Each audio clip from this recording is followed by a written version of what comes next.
Hello नमस्कार साथी, के छ सञ्चारमा अवस्थामा हुनुहुन्छ पक्कै पनि होइन।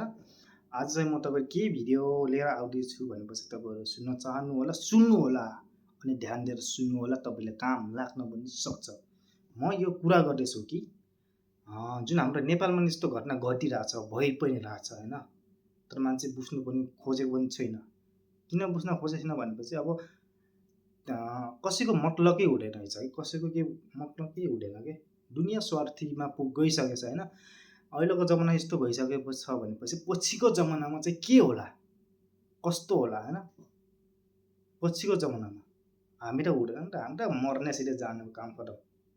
हामीलाई केही हुन्न नि त। हामी के सधैँभरि बाँच्ने कुरा हुँदैन, एक न एक दिन मर्नै पर्छ होइन। हामी बस एकछिनको लागि मात्र आएको, त्यो धरती हेर्नको लागि मात्र आएको हामी चाहिँ बस सिधा मर्ने नै हो सबै। कोही सधैँ कसैको लागि घमण्ड गरेर, कसैको लागि डिसमान गरेर, कसैको लागि मार्ने काट्ने, अब पैसाको लागि ठुल्ठुलो कुरा गर्ने, धनी गरिब होइन हुन्छ नि, त्यो कुरा त अलग हो, त्यो मार्दैन, त्यो कुरा त छोडिदिउँ होइन। म कुरा गर्दैछु के भनेपछि तर तपाईँहरू भिडियो हेर्नुभन्दा अगाडि सब्सक्राइब गर्नुपर्छ। मिस्टर रोल्पाली युट्युब च्यानल सब्सक्राइब गर्ने होला भन्न चाहन्छु। अनि त्यसै गरिकन अर्को मेरो युट्युब च्यानल रहेको छ आरएनबीको युट्युब च्यानल पनि सब्सक्राइब गर्ने होला भन्न चाहन्छु सर्च गरिकन। अब म कुरा गर्दैछु श्रीमतीको बारेमा, तपाईँहरू ध्यान दिएर सुन्नु होला।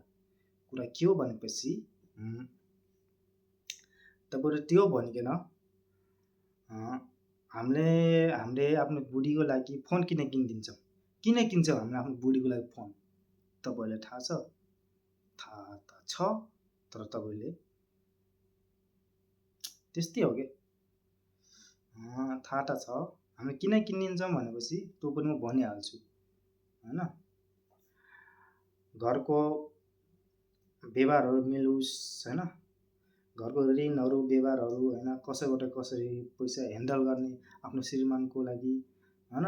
श्रीमान कमाइरहेछ, पैसा कमाएर पठाइरहेछ, श्रीमानले भन्छ कि अब यो ठाउँमा तिर्ने पैसा, यो ठाउँ पैसा लिएको छ, यो ठाउँ पैसा तिर भन्छ, घरसँग कति लिएछ त्यो तिर भन्छ, अनि बाँकी पैसा राख के काम लाग्छ। छोराछोरीको पनि ध्यान गरेछ, लुगासुगा किन्नुपर्छ, हर चिज हेर्नुपर्छ, बचत गरेछ भने यस्तो भन्नु हुन्छ। हर कसैको आफ्ना आफ्ना श्रीमान श्रीमतीको हर कसैको आफ्ना आफ्ना पीडा हुन्छ क्या, आफ्ना आफ्ना कुरा हुन्छ नि त। त्यो कुरा बुझ्नुपर्ने कुरा पनि हो। अनि त्यसै गरिकन यो कुरा चाहिँ हर कसैले बुझ्दैन के, बुझ्नुहुन्छ तर तपाईँको जस्तो मन अरूको हुँदैन, यो कुरा भन्नु खोजेको। अनि त्यो हो। अनि त्यसपछि त्यही भन्नुहुन्छ। अब तपाईँ आफ्नो श्रीमती छाडेर कहीँ टाढै जानुभएको छ, कमाउन जानुभएको छ, तपाईँ यस्तो ठाउँमा फस्नुहुनेछ कि यस्तो ठाउँमा फस्नुहुनेछ कि तपाईँको लागि छुट्टी पनि मिल्नेवाला छैन होइन। छुट्टी पनि जान्छु भने पनि तपाईँको छुट्टी मिल्नेवाला पनि छैन। तपाईँ यस्तो ठाउँमा फस्नुहुनेछ कि होइन। म घर जान्छु, मेरो यस्तो भइरहेछ, घरमा यस्तो दुःख भइरहेछ, म घर जान्छु, म छुट्टी दिनुहोस्, हात जोड्नुहोस्, तर तपाईँले छुट्टी मिल्नेवाला पनि छैन। एकचोटि मिल्दैन, दुईचोटि मिल्दैन, तपाईँ घर जानलाई छुट्टी मिल्नेवाला छैन। एकचोटि काम गर्नु भएन, काम गर्न आउनुभयो तर तपाईँ घर जान छुट्टी मिल्दैन। किन छुट्टी मिल्दैन? त्यस्तै त हो नि त, आफ्नो ड्युटी हो, काम गर्नु पऱ्यो। अब कम्पनी अब हर चिज भनौँ, अब 1 वर्ष 2 वर्ष, अब विदेशको कुरा चाहिँ अर्कै नै हो, अब त्यति काम हुन्छ होइन। त्यही हो। अनि घरको श्रीमती चाहिँ यस्तो हुने रहेछ कि अब उसले चाहिँ अब हाम्रो फोन किनिदिने कारण चाहिँ किन भन्छ घरमै हाल्छ, तर उसले चाहिँ उनीहरू चाहिँ यस्तो सोच्ने हुन्छ क्या, त्यो फोन किनिदिएपछि अब टिकटक फेसबुक अब त्यो ध्यान दिएर आफूले सोच्ने हो नि त कि मेरो जिन्दगी राम्रो होस्, राम्रो हुनेछ, राम्रो भएछ, मैले आफ्नो बुढाको बारेमा सोच्नुपर्ने भन्ने त्यस्तो सोच्दैन रहेछ है हर कसैले चाहिँ। बस अब केटाहरू हो यार, अब खुल्ला केटाहरू हो यार, अब उनीहरू मतलबी हुन्न कि अरूको श्रीमती हो यस्तो उसको घरबाट किन बिगार्ने, उनीहरू मतलबी हुँदैन नि त, मतलब हुन त आफ्नो श्रीमती त सोच्ने काम हो कि, सोच्नुपर्ने काम हो कि, मतलबी हुँदैन नि त कसैले, उनीहरू केही मतलबी छैन नि त। तर आफूले सोच्ने हो नि त कि मेरो छोराछोरीको भविष्य खराब हुन्छ भोलि पनि, मैले गल्ती गर्दा यस्तो हुन्छ भनेर, तर त्यस्तो सोच्दैन हुन्छ नि त। अब उदाहरणलाई म ठिक छ माने, म सिङ्गलै छु होइन, म सिङ्गल केटा होला ठिक छ माने, अब म कोही अरूको साथसँग म कुरा गर्छु होला, तर उसले मसँग के कुरा पनि भन्दैन कि मेरो बिहे बिहे भएको छ, मेरो छोरा छ, लास्टमा छोरा छ, यस्तो छ उस्तो, मसँग यस्तो भन्दैन नि त। मलाई मतलबै छैन नि त। लास्टमा कुरा गर्दै गर्दै लास्टमा आखिरमा अब छुट्न नसक्ने लभ स्टोरी भयो भने अनि त्यसपछि त्यो अरूको श्रीमती के त्यसले चाहिँ अब लास्टमा आएर फेरि अब मेरो छोरा छ यस्तो छ उस्तो भन्यो भने कहाँ मान्ने कुरा हुन्छ नि। यदि भित्रदेखि अब माया गर्दैछ किन मान्ने कुरा हुन्छ हो, यो कुरा सोच्ने गर्छ कि। र केटाहरू मतलबै हुँदैन नि त, त्यो सोच्नुपर्ने कुरा केटीले हो नि त। तर फेरि केटाकेटीको मतलब भन्न खोजेको होइन, अहिलेको जमानामा केटा केटी सब एउटै छ होइन, सही लेभल एउटै लेभलमा छ, कसैले मतलब केही छैन कि। जिन्दगी के हो भनेर कसैले मतलब केही छैन कि, यो कुरा हो। जिन्दगी के हो भन्ने कुरा कसैले मतलब केही छैन होइन, हामीले बुझ्नुपर्ने कुरा यस्तो छ। दुनियाँ यस्तो स्वार्थी भइसकेको छ, यस्तो स्वार्थी भइसकेको छ दुनियाँ, पापी दुनियाँ भइसकेको छ होइन। अनि त्यसपछि यस्तो कि अब म तपाईँले ल भन्, म तिमीलाई म सुन, आफ्नो संसारी लिएर आफ्नो दाइ भाइ पनि अब आफ्नो दाइ भाइ भन्ने पनि अब त्यो भन्ने मात्रै रहेछ कि। जस्ट सानोमा बच्चामा हुर्किँदा भरि चाहिँ मान्यता हुने रहेछ कि अब दाइ भाइ अब हुर्काउने ठुलो गराउने काम लाग्छ भन्ने। जब दाइ भाइहरू पनि भोलि पनि ठुलो भयो भने आफ्ना जिम्मेवारी आफू कमाउने भयो भने कसो भनेको मतलबै गर्ने रहेछ कि दाइ भाइ पनि। यस्तै हुने रहेछ कि दाइ भाइ पनि मतलबै हुने रहेछ कि कसैको पनि मतलब गर्ने रहेछ। किनकि अब उसको घरमा यस्तो हो कि अब भाइ कुरा गर्ने, भाइको पनि बिहे भइएको छ, उसको पनि बच्चा होला अरे, श्रीमती होला अरे, अब दाइको पनि बच्चा होला अरे, श्रीमती होला अरे। अब उसले त आफ्नो आफ्नो बुढीमाथि ध्यान दिने भयो, आफ्नो बुढीमाथि ध्यान दिने भयो। यो कुराको फरक छ नि त। यो कुराले मान्छेको चेन्ज गरिदिन्छ कि बदलिन्छ होइन, मान्छे मन बदल्ने कारण यही हो। अनि त्यसपछि अब त्यही भएर चाहिँ अब दाइ भाइ आमा बुबा कसै पनि मतलब हुने रहेछ कि। कुरा के भनेपछि हामी छौँ नि तेरो लागि, कुरा सुनौँ न, हामी छौँ नि तेरो लागि, किन त किन टेन्सन गर्छस्, हामी छौँ नि तेरो लागि। त्यो लागि हामी ज्यान पनि दिने होस्, केही बेला दुःख पऱ्यो भने भनेस्।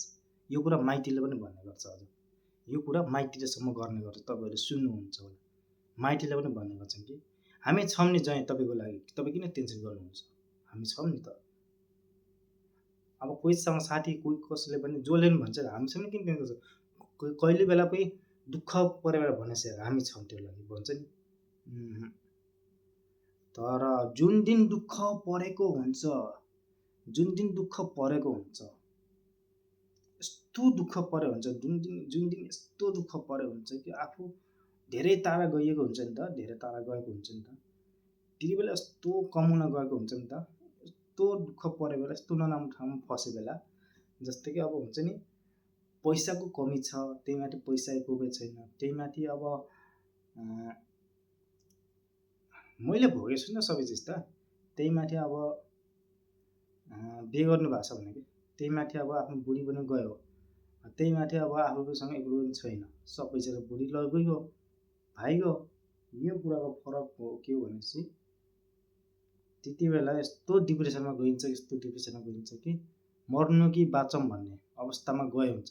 तर त्यति बेला कसैले पनि मतलब हुँदैन, कसैको पनि मतलब हुँदैन, उल्टो नराम्रो कुरा, उल्टो त्यही माथि गलत कुरा अर्थ लगाइदिन्छ, त्यही माथि उ गर्छ, मजाक उडाइदिन्छ। त्यही नै त काम छ र, त्यही त गर्न चाहने छन् त, त्यही त हो गर्ने पनि, समाज गर्ने त्यही नै हो।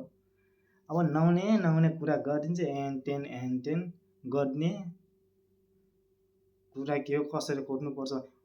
उनीहरूमाथि यस्तो दुःख परोस्, उनी ठुल्ठुला नेताहरू भनौँ न, केही नेता मात्रै नभएर पत्रकार भनौँ, पत्रकारदेखि नभएर केही अरू कुरा पनि, अरू के भनौँ, आफूभन्दा अलिक ठुलो मान्छे लेभलको मान्छे के पहिचान छ तिनीहरूको होइन, तिनीहरूको कुरा गरौँ न, तिनीहरूको पहिचान छ होइन, चिन्छ सबैले, तिनीहरू नेता हो, पैसा छ, सबै चिज गाडीमा हिँड्ने मान्छे हो होइन, तिनीसँग कमी छैन। तिनीहरूको साथमा एकछिनको भागोस् न, एकैछिन रिपोर्ट गरेर पुलिसमा उ गरेर धेरै मिडियाहरूलाई पनि अब आफ्नो भ्युज बनाउनलाई भिडियो बनिँदै हालिदिने गर्छ किन त्यो त इज्जत भएको मान्छे त पहिचान छ त्यसको त यसको भिडियो हामीले बनाएर हालिदिने यसको त भ्युज आउँछ धेरै भ्युज आउँछ भने अझ त्यही सोच्ने मान्छेले भिडियो बनाएर हालिदिन्छ तर मेरो त्यही जम्मा एउटा भिडियो बनाएको पनि मेरो जम्मा मैले 5,000 तिरेँ क्या एउटा भिडियो बनाएको मैले मिडियामा 5,000 तिरेँ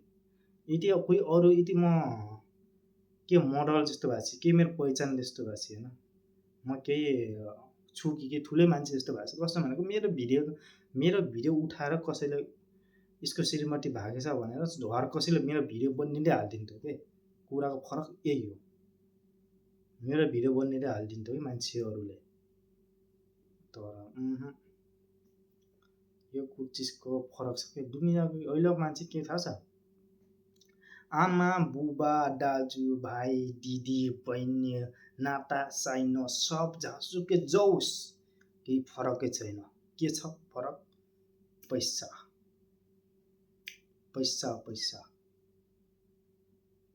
पैसाको फरक छ अहिले जे चिजमा पनि दुनियाँ स्वार्थी भइसकेको छ नि त यार दुनियाँ कहाँ पुगिसकेको छ कि अब हामी सेनामा अब खेल्यो केराती धुलो माटोमा खेल्यो केराती अब आफूसँग बराबरको अब बिहे भएर पनि अब के न के भइसकेको छ छोराछोरी भइसकेको छ उनीहरूको जिन्दगी राम्रो बितिरहेको छ यही हो क्या म त त्यही भन्छु कि अब तपाईँहरूले चाहिँ आफ्नो ध्यान गर्नु होला होइन गलत बाटो नहिँड्नु होला गलत नसोच्नु होला होइन मेरो जे हुने भइगयो त्यही हो क्या मैले भनेको कि यो दुनियाँमा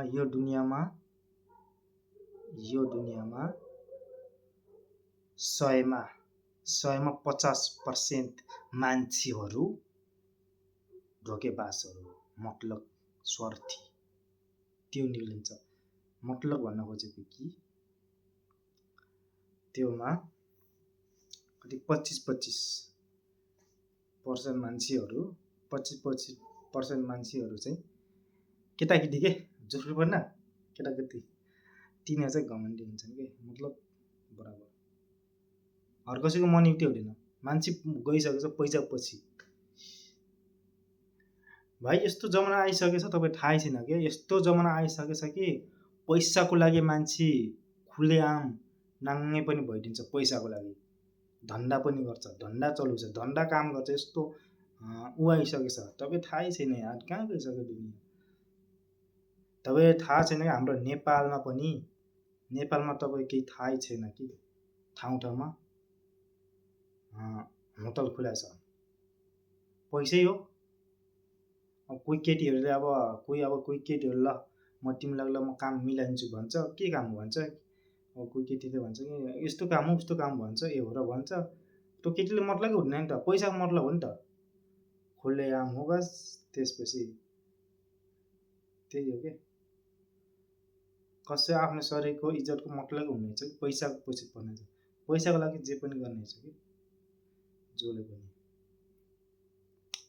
यस्तो भएको छ मलाई थाहा छ भाइ मलाई थाहा छ जिन्दगी के हो भन्ने कुरा म चाहिँ कति बेला म तपाईँहरूको पनि म काम आउन सक्छु होइन तर मलाई राम्रोसँग थाहा छ कि जिन्दगी के हो भनेर बुझेछु मैले